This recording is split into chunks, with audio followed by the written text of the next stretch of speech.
ಜನ್ಮಾಷ್ಟಮಿ ಎಂದು ಕರೆಯಲ್ಪಡುವ ಕೃಷ್ಣ ಜನ್ಮಾಷ್ಟಮಿಯು ಭಾರತದಲ್ಲಿ ಮತ್ತು ಪ್ರಪಂಚದ ಇತರ ಭಾಗಗಳಲ್ಲಿ ಶ್ರೀಕೃಷ್ಣ ಜನ್ಮವನ್ನು ಆಚರಿಸುತ್ತದೆ. ಹಿಂದೂ ಕ್ಯಾಲೆಂಡರ್ನ ಶ್ರಾವಣ ಭಾದ್ರಪದ ಮಾಸದ ಕೃಷ್ಣ ಪಕ್ಷದ 8ನೇ ದಿನದಂದು ಆಚರಿಸಲಾಗುತ್ತದೆ.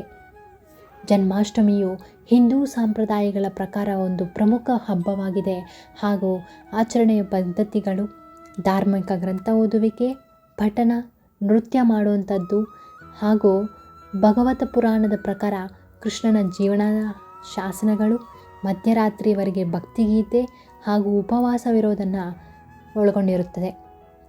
ಶ್ರೀಕೃಷ್ಣನ ಜನ್ಮದ ಕುತೂಹಲಕಾರಿಯಾದಂತಹ ಕಥೆ ಎಲ್ಲರಿಗೂ ತಿಳಿದಿದೆ. ದೇವಕಿ ಮತ್ತು ವಸುದೇವರ 8ನೇ ಪುತ್ರರಾದ ಕೃಷ್ಣನು ಭಾರತದ ಮಥುರಾದಲ್ಲಿ ಕಾರಾಗೃಹದಲ್ಲಿ ಜನಿಸಿದನು. ಅಲ್ಲಿ ಅವನ ಚಿಕ್ಕಪ್ಪ ಕಂಸನಿಂದ ಅವನ ಹೆತ್ತವರು ಹೇರಲ್ಪಟ್ಟರು.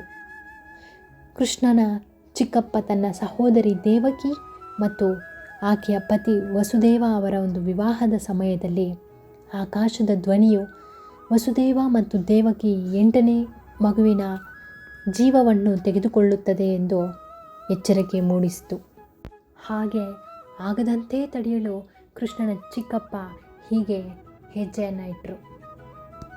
ಇದು ಶ್ರೀಕೃಷ್ಣ ಜನ್ಮಾಷ್ಟಮಿಯ ಒಂದು ಚಿಕ್ಕ ಪುಟ್ಟವಾದಂತಹ ಕತೆ. ಮತ್ತೊಮ್ಮೆ ಈ ಕತೆ ಇಲ್ಲಿವರೆಗೂ ನೋಡಿರುವಂತಹ ಪ್ರತಿಯೊಬ್ಬರಿಗೂ ಕೃಷ್ಣ ಜನ್ಮಾಷ್ಟಮಿ ಹಬ್ಬದ ಹಾರ್ದಿಕ ಶುಭಾಶಯಗಳು.